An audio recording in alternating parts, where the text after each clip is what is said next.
our responsibility as leaders is to train leaders and to develop them into something more in order for them to reach their fullest potential. But what your responsibility is to find out really their why. First off, we have to find our why. What gets us out of bed in the morning? What gets us going? What is the thing that, and I'm not just talking about a paycheck. Oh, good, I get to make money today. But but hey, what lives am I able to transform today? How can I help, lead people from where they are now and lead them to a place that is much better for them, that they can continue to grow. Again, we use the adage of farming, okay? How can I plant somebody, and if they're planted, how do I nurture them?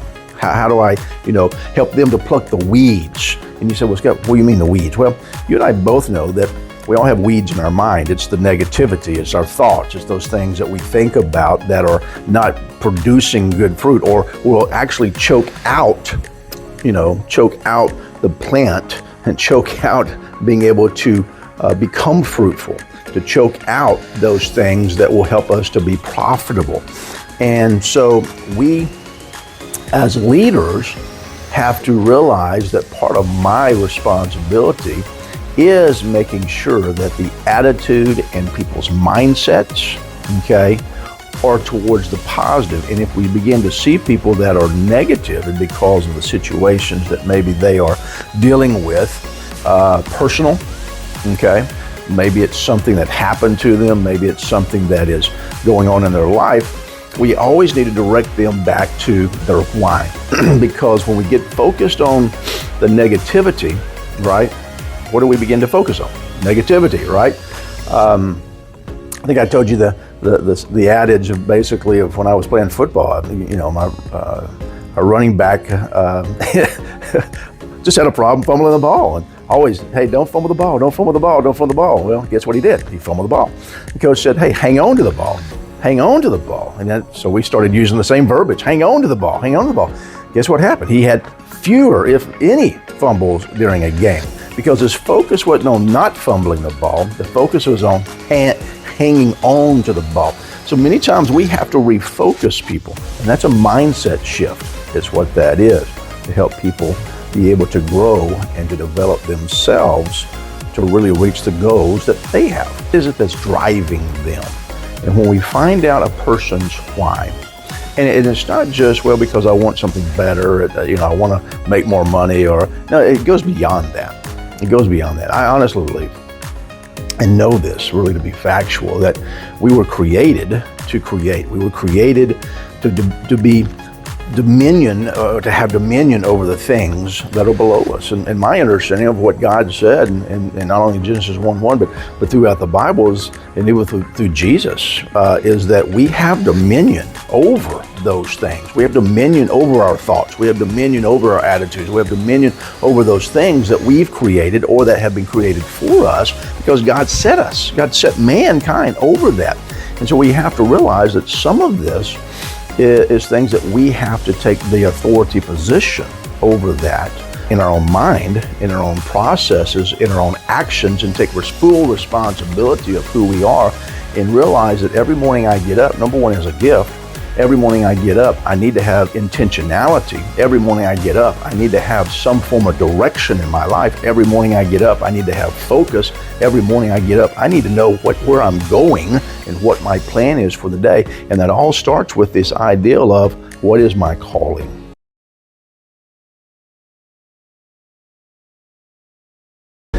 My calling is bigger than a position. And I want to say this to you, your calling is bigger than a position. Our calling as leaders is to nurture, develop, train, and grow leaders. We're put in a position, but that's not our calling. Our calling is to continue to nurture people, grow people, develop people, to reach their fullest potential, to help them see themselves differently than they see themselves now. And for me, as a man of faith, it's to help them see themselves as God sees them, okay? And how does God see people? Well, he sees them as a 10. He created them. Genesis 1:1. He stopped. He said, hey, this is good. I created. It's good. But that's all of us. God said we are good. I'm not talking about our actions. I'm talking about His creation, right? What He created in us and who we are, He said is good. And when we begin to see ourselves as, hey, God says I'm good, not because of my actions, because my actions are pretty bad sometimes, right? But who I am as a person in the idea that He created me. I am His creation. And because I am His creation, I am good in His sight. Not my behavior, but that I am created, okay? In the image of God. And God created us in His image, and we know that He is a creator because that's how He introduces Himself in Genesis 1:1. In the beginning, God. It didn't say God is love, God forgave, God has mercy, God has passion. No. It said in the beginning, God created, which tells us that He introduces Himself just as we introduce ourselves to people every day. Hey, my name is Scott Brown, and this is what I do, basically. But that tells people, kind of an ideal of who we are, okay, of a position. God shares with us who He is as He is the creator of all things. But then it goes on and says in Genesis 1:1 that He created man in His image. Well, what is the image of God? He is a creator. So guess who we are? We're creators. We're to help create things in people. Everything you look around, a man created. Okay, we created the chairs, the tables you and I are sitting at, this office building. It was created twice, once in somebody's mind, and then secondly, physically. Okay, and that was somebody's calling because they felt, this is what I'm created to do. I'm created to create, And for you and I as leaders, we're created to help people see themselves better and create a kind of a fulfillment inside of them, of showing them who they are, and to produce the fruit that is inside of them to help them become more. I mean, take an apple seed or an apple, okay? Take an apple. Inside that apple is what? Seeds, isn't it? Yeah, one apple has, I don't know how many seeds, maybe 6 to 8 seeds. It depends on how many kind of apple, I guess it is. But think about that for a second. That fruit has, and we know on an apple tree, there's not just one apple. There's several apples, right? And inside each of those apples is the potential to produce more trees, apple trees, to do what? To produce more fruit with more seeds. To do what? To produce more fruit with more seeds. You see how that goes? For you and I as leaders, what we're trying to do is help people see themselves as what they are. Maybe they're an apple tree, maybe they're an orange tree, maybe they're a lemon tree, I don't know what it is, just an example. But inside them is the opportunity to create fruit, which has more potential to create more fruit.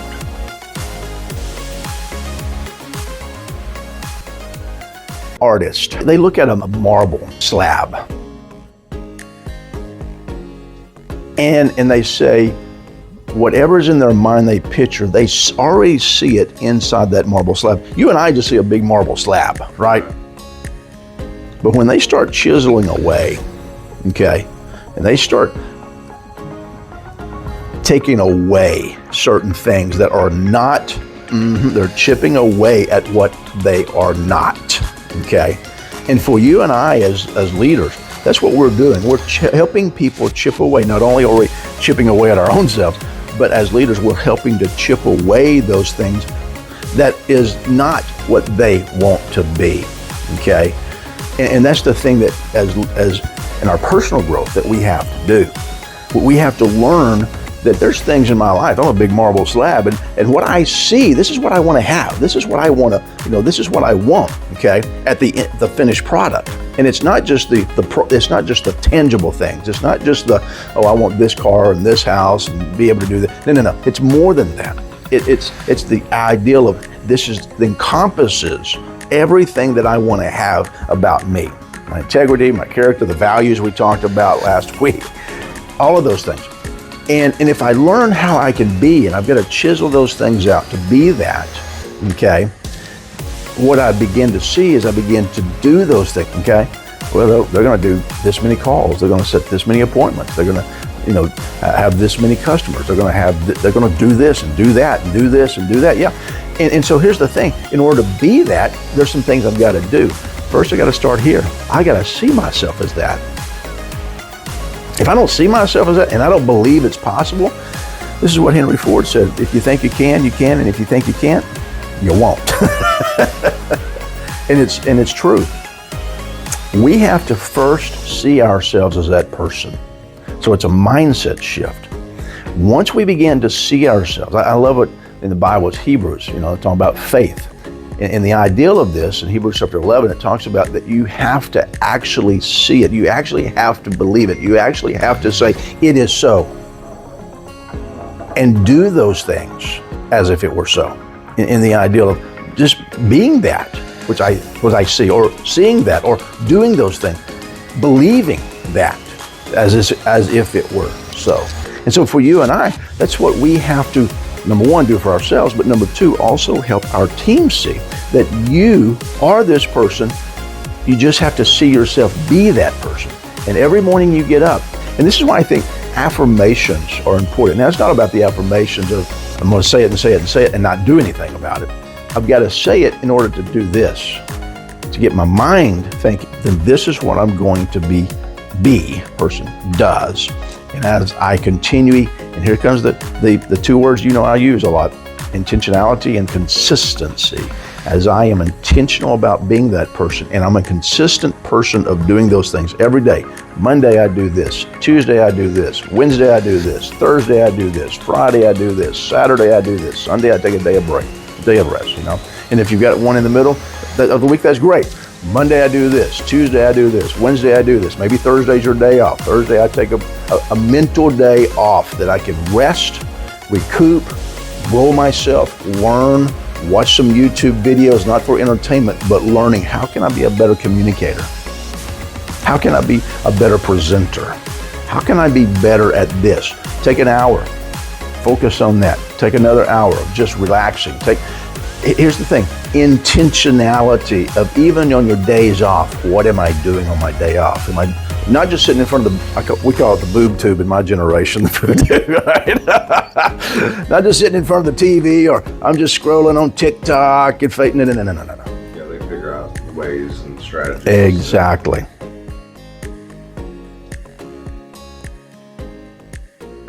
You got to burn the boats, which that means I'm committed 100%. There is no plan B. I'm not doing anything else. This is it. And once I realize that, then there's a sense of urgency. Wealth has a need for speed, which means I have to have a sense of urgency. I have to have a sense, I got to do it now. And if I want to grow and I want to do something big in my life, then I can't just pitter-patter around. I can't wait for a 30-year plan. Urgency is now. If not all, I'm going to say most, but if not all, the people that I know that are very successful, millionaires, multi-millionaires, every single one of them has said, Scott, for us, it was a sense of urgency. We didn't have a plan B. It was a plan A. And if it didn't work, we failed, and then we're going to figure out something else. But that's how we went with it. This was it. This is how we're going to do it. And most of them tried something and failed, tried something and failed, tried something and failed. And so when you're talking about your sales guys, most of them, then the mindset is, well, this should work the first time. Well, but that didn't work. And that's why I say, if you'll let them know up front, hey, here's the expectations, you're going to fail. I just want you to know that. We're gonna go ahead and say this. You're going to fail, but it's okay because we all have failed our way to success. It's okay to fail fast, fail often, but fail forward. And when we learn how to do that, and we learn that, hey, failure is part of the process of success. You can't have success without failure, and you can't have failure without success if you will continue to move forward in it and not allow failure to define you and say, hey, I'm just a failure. This ain't working. This is not for me. I must be needing to do something else. No, it's not the facts. If you're willing to put in the time, you're willing to put in the effort, you have a sense of urgency, and you will be consistent, and you have a plan and strategy, we can make this work.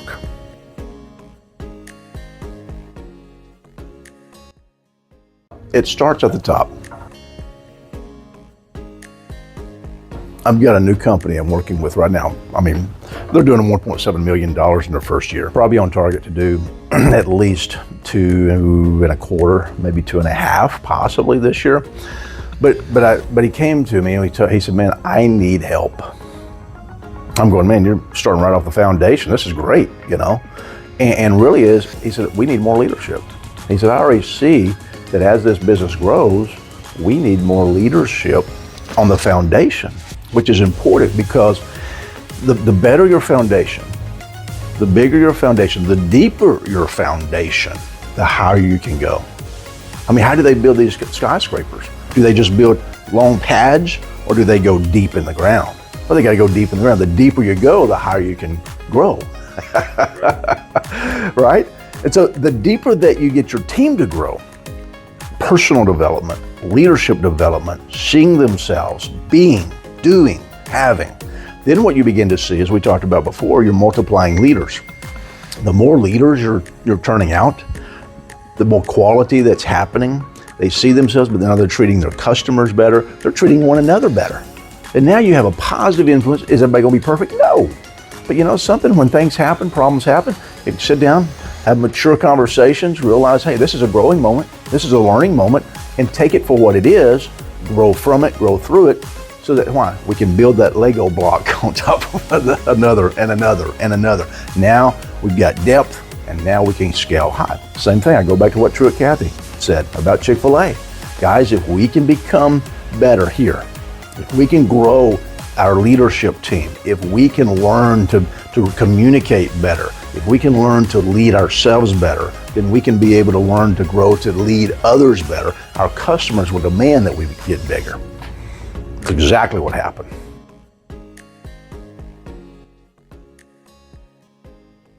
People ask me, hey, can you come and help me? I just got up it was Monday afternoon of a company. It's in Ardmore, Oklahoma. And it was a word of mouth again. And these guys said, hey, can you come up here and do some training for us? And I said, what do you need? I'm on a Zoom call. We got to talk. Of course, it was leadership. I mean, the company was in Ardmore, and they said, hey, we've seen the growth that's happened, and we know that we need help up here. And so I just began to talk to them about some things and what was going on there. The reason I say that is because you don't have to chase it. It comes to you. When you realize this is what I'm going to do, it comes to you. And that's kind of the situation you're in too, because you've been productive. Things are happening. People are coming to you. A lot of these guys are coming to you. You're growing yourself. People are seeing your growth, and they're wondering, man, what's John doing? What is he learning? How is he? What are some things, because you changed your mindset, how you see it, how you speak, and what you're doing, right? That's all changed. And what's happening is people will seek you out for that knowledge, okay? And that gives you more credibility, elevates you to a different position in here and possibly outside of here too. Every organization realizes that, hey, there is a missing piece. There is, and a lot of it's leadership. We talk about sales, we talk about marketing, because we know, hey, that we got to drive in customers, we got to drive in leads. But sometimes there's a drop ball. Sometimes there's things that happen, even though we may have leads coming in, hey, we're not communicating better. We're not really communicating and connecting with the customer as we should in order to continue to grow. Hey, we're having a problem in between office to office or department between departments. And why is that? Well, there's a communication breakdown. Why? Because there's some personal growth and some leadership growth that hasn't developed fully individually. And so now we have a disconnect on both sides. Does that make sense? And so when you see that, you realize, hey, this is not a sales problem. This is not a marketing problem. This is a personal growth and leadership problem. And if we can't grow on the inside, our customers, yeah, we'll have some, but we'll never be able to reach the fullest potential that we possibly can because we have an internal situational problem going on.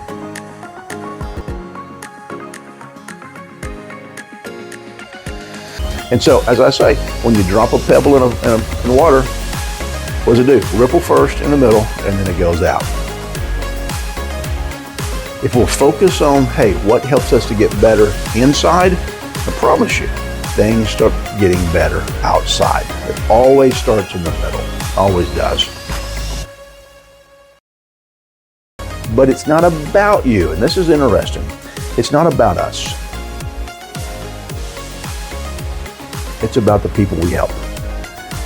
And when we realize that the calling is not about me, my calling is about serving. That's all it is. I'm just serving people. I just want them to become better. I just want to see them grow. I go back to what Zig Ziglar said. If you help enough people get what they want, you'll always get what you want. But it's not about you getting, it's about you giving and helping other people.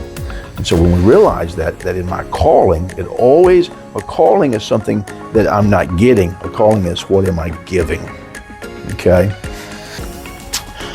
I was reading this the other day and I thought, man, this is so cool. If you write out the word calling, C-A-L-L-I-N-G, and you take away the C and you take away the G on the end, it spells A-L-L, all, I-N. N. I'm all in. I am all in. There is no other option. I am all in. And that's the most important thing when we're talking about us as leaders, growing people, and seeing our calling is that we're all in to our calling. We're all into helping people. We're all into serving people. And it's not about me. It's about them.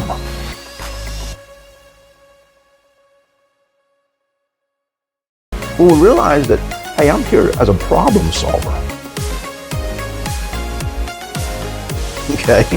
I'm here to help people, period. It doesn't matter who the people are.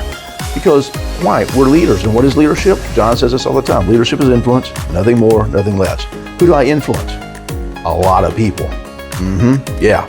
Not just people in my house, not just my friends, but my neighbors, my customers, potential customers, people that I see at Walmart. How can I influence people at Walmart? Smile. Just smile. You know, it's a contagious thing. We always heard about, if you yawn, people, they see you yawn, they'll want to yawn too many times. Smiling the same way. Just try it. I mean, I know you probably have, but man, just see somebody and just smile at them. It's like, I'll smile back. It's just, they smile, I'll smile back. Hey, how are you doing today? And big smile, Well, I'm doing good, thanks, And at the end, they'll smile, And when you realize that influence that you just had on that person, you changed their life for that instant. They weren't thinking negative.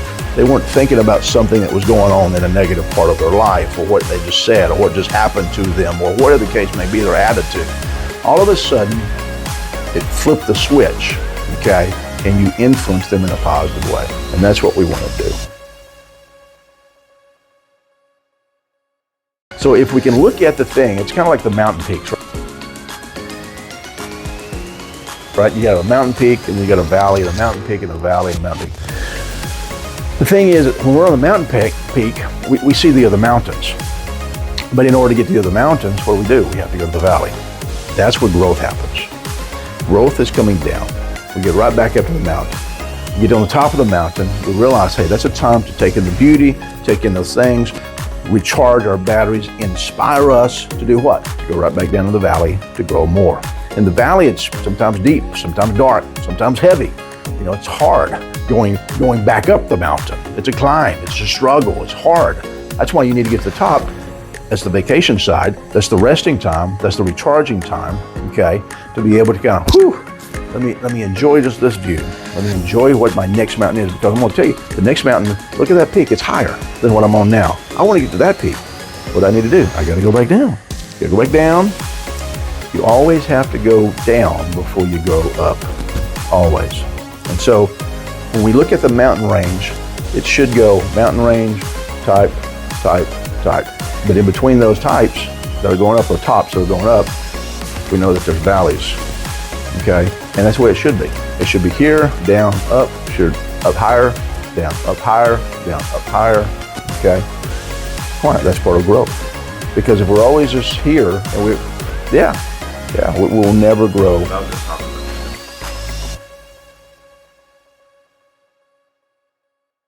Growing people is a continual. You're nurturing people. I told you, just look at a Major League Baseball team. What do? Man, they're farming. They got AA, AAA teams. How do you not get mad though whenever you realize I want something more for you than from you. If you'll know the attitude, I want something more for you than from you. Take that attitude. I'm here to build you. I'm going to tell you, as a pastor, it was the same way, man. We'd pour in resources, and I would invest in people, and I would help them grow. And sometimes, you know what? They may go to another church, John. You know why? Because God led them there. To do what? Hopefully, to take what I have been able to teach them and help them grow, to go do that at another church. That's the way I look at it. Hey, maybe there was something that didn't resonate with them in our church, and that's okay. But they can take what I was able to pour into them to another church. Does it hurt? Yeah, because I developed relationships with those people. I invested in those people. I tried to help those people grow and become better. I took personal interest into those people, and they left.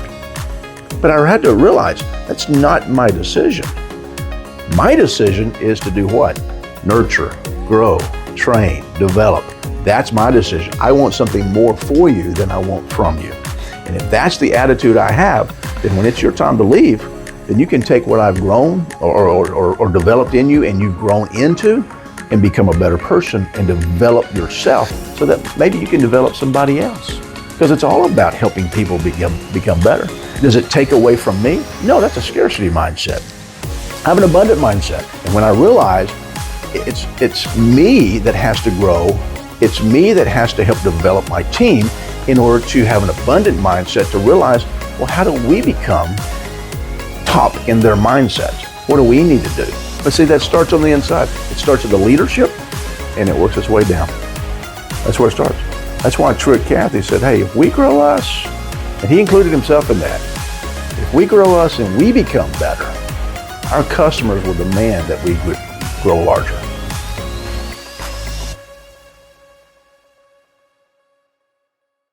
And one of those ideals is, I want something for you, not something from you.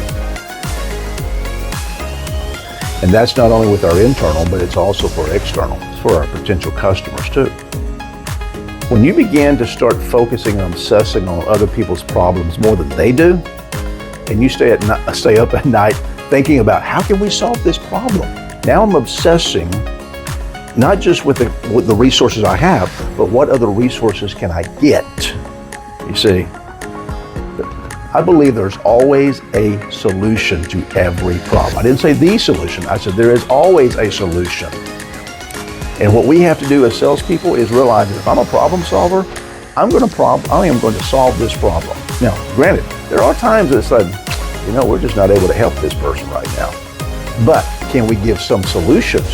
What other solutions do we have? What other tools in our tool belt can we pull out to help people say, hey, I'm going to give you two options. We can do this and this. Let me give you some options. Let me give you some ideas. What solutions can we find to the problem? So now we're obsessing over that problem more than the customer is. And when we obsess over the problem more than the customer is, then they say, hang on a second, this guy really trying to help me solve my problem. If you will obsess over that person's problem, I promise you, sowing and reaping. You sow, you sow, you sow, you sow. You sow, you sow, you sow, you sow. You continue to sow, sow, sow. Eventually, what happens? You begin to reap. Now it goes to sow, sow, reap. Sow, sow, reap. Sow, sow, reap. Reap, reap, reap, reap, reap.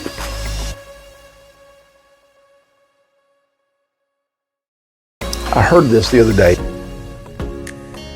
He said, when you look at a herd of buffaloes, when a storm comes, do they run away from the storm or towards the storm?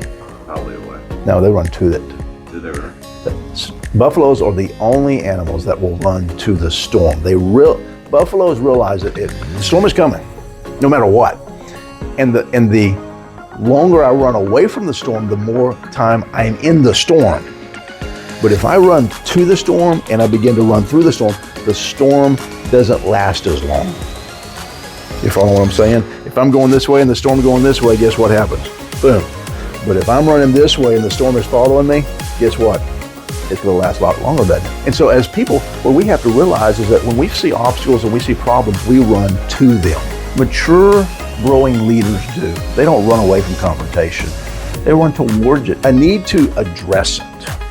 As soon as I address it, now we can move forward. Now we cleared the air. We know what to do. We know the expectations. Now we can continue leading people. But if we keep putting off the inevitable, we're in the storm a lot longer. what happens when you're in a storm a lot longer? Fear develops. Pain develops. And if you're talking about people, anxiety develops. Resentment develops. Aggression develops. Frustration develops. All of these things happen in people's lives if you continue to prolong the inevitable. And I'm not just talking about if it's two people, you know, the leader and the person you need to talk with. I'm going to tell you, it affects everybody. It's not just within two people or three people. It's the whole organization that gets affected. Okay, so we have to realize that as a leader, if I address it quickly, then the damage that could be, the potential damage that could be, is lessened greatly if I address it and run to the storm instead of away from the storm. This company I just talked to Monday, one of the comments was, Scott, this is what we need. Our leaders need this. We're not trained in this. We haven't developed the ideal of leadership. Yes, everybody has this concept of what leadership is, and most times it's not really what leadership really is. It's more the dictator, authoritative. But a leader is someone who helps, number one, grow themselves, because I always said you can't give what you don't have. And so where does it always start? With me. And so when we learn that it starts with me to grow, if I see a change or I see change that needs to happen, guess where the change needs to, nine times out of 10 and where it needs to start? It needs to start with me. Yeah. And if I can grow me to become better, to help in that change, then what can I do? I can model. I can model what I want to see change. You remember me telling you the story of Benjamin Franklin, Philadelphia? He wanted Philadelphia to be the first city with street lights. Yeah, what did he do? Bought a lantern. Every night he'd go out, he'd polish the glass, he'd make sure it had oil, light the wick, and as people would walk by, wow, look, man, there's light. You know, we're not stepping in the stuff that the horses deposited on the ground, you know, and we're not tripping over potholes or different things, you know. And so his neighbor did the very same thing. His neighbor did the very same thing. His neighbor did every night. It just kept getting bigger. And before long, Philadelphia was the first city who had streetlights because of one man. He didn't say, hey, this is what we need to do. Hey, you need to go buy this. Hey, you need to go do that. No, what did Benjamin? He understood the law of modeling. Model what you want changed. Model it. And as you do, people begin to see the benefit of it. And they begin to see the change that it can make, and it transforms people's lives. And they say, that's what we want. And they themselves began to act and follow what you're modeling. That's why as leaders, we have to be very careful what we're modeling. Because we can model bad attitudes, we can model tones, we can model our appearance. And I'm not just talking about clothing, but I'm talking about our facial expressions and how we act, and what we do, and how we say to those. And so everybody else, well, it must be okay to do that. It must be okay to act that way. It must be okay to drop the F-bomb. When I go in businesses, not because I've been asked or whatever, but I've, go in and see them, and I begin to see leadership not leading people the right way. That breaks my heart in a way, because I realize that people are suffering because of a bad leader. That leader is not doing what they need to be doing, and that is growing and nurturing their team. Okay, why? Because sometimes leaders are insecure, sometimes leaders are selfish, sometimes leaders don't see themselves that way, and they should. Sometimes leaders want to pass the buck. Sometimes leaders just basically don't know, and they're not willing to grow so that they will know. Okay?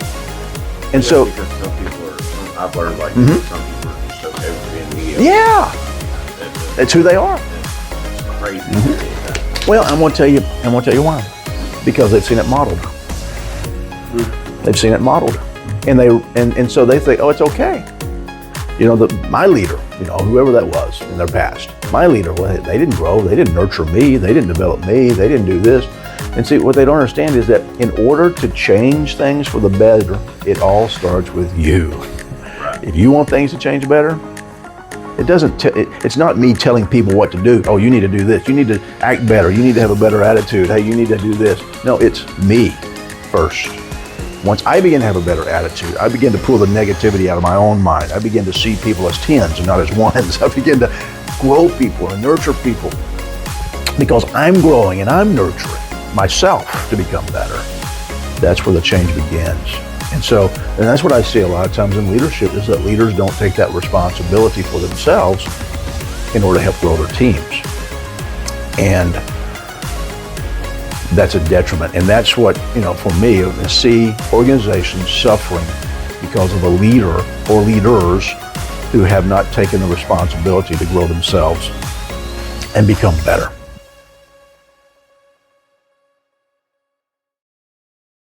You and I both know, we all have an expiration date, right? So I want to leave something behind. If I've got a calling, I want to leave something behind. The greatest thing we can leave behind is how we grow people. That's the greatest thing we leave, because when we begin to tell people things that I've told you, you're going to tell other people if you haven't already. And as you tell those people, guess what happens? They absorb it, they tell it, and they tell it to someone else. Then they get in position. And a position of leadership may not be just a position, but it may just be influencing other people along with them. Everything you say has the potential of going out many different directions to many different people. So you're leaving a legacy by what you say to people, what you do, how you model.